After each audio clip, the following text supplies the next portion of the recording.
If a woman's already diagnosed and going to a breast surgeon to meet for the first time, she needs to be part of the team. She needs to bring with her her imaging, her pathology. Frequently, it's just a review of what does the pathology mean in real English? You know, what are my treatment options in real English? Don't talk to me about doctor things. Tell me in real life, what is the implication for this? The questions I usually get from someone newly diagnosed the first time I meet her, if that's the first time I'm meeting her, are, am I going to lose my breast? And am I going to have chemotherapy? Those are really literally the first two questions I get asked. Neither of those is said when someone first walks in the door.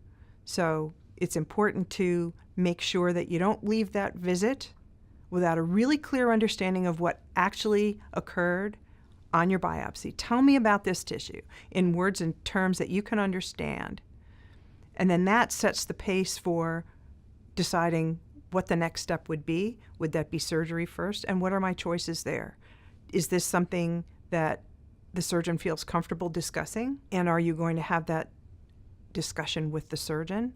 Or is the surgeon going to come in and be very brief and then turn you over to someone who's going to explain all of that? I'm a very hands-on person. I do all of that explanation myself. I think it's part of my job. But not everyone feels that way. There's no right way to do that. But as a patient, you need to clearly understand and clearly have a voice in your decision-making. It's not an easy road to walk.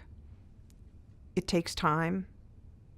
Most breast-only surgeons realize this and realize that there really aren't a lot of things in medicine, in the surgery world, that carry the emotion that this does, that carry the fear that this does. Whether the fear is appropriate or inappropriate based on the media and social pressures, we need to cut through that and make it make sense. Make it make sense to the patient so she understands what she's up against and what she's not up against. A lot of this discussion, at the end of it, many of the patients ends up saying, wow, that's not as bad as I thought it was going to be. And it's our job to provide that education.